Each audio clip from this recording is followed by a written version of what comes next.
জলপাইগুড়ির ময়নাগুড়ি বিধানসভা কেন্দ্রে এবারে বামফ্রন্টের হয়ে প্রতিদ্বন্দ্বিতা করছেন আরএসপির অনন্তদেব অধিকারী। সকাল থেকে রাত পর্যন্ত এখন ব্যস্ত প্রচারে।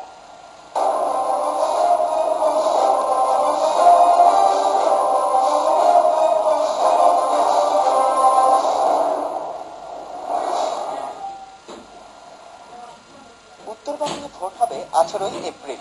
হাতে আর বেশি সময় নেই, তাই দিনে রাতে জোর কদমে প্রচার চালাচ্ছেন ময়নাগুড়ি কেন্দ্রের বাম প্রার্থী অনন্তদেব অধিকারী। শিক্ষক অনন্তবাবু এবার বামেদের নতুন মুখ। পরীক্ষা চলায় দূষণবিধি মেনে মাইকে প্রচার চালানো যাচ্ছে না, ফলে ছোট ছোট পথসভা ও বাড়ি গিয়ে প্রচারেই বেশি গুরুত্ব দিচ্ছেন তিনি। মানুষের কাছে গিয়ে বলছেন বাম শাসনকালে হওয়া বিভিন্ন উন্নয়নের কথা। জনসাধারণের যে দাবি দাওয়া সেগুলো প্রায় সম্পূর্ণ মিটিয়ে যাওয়ার পথে।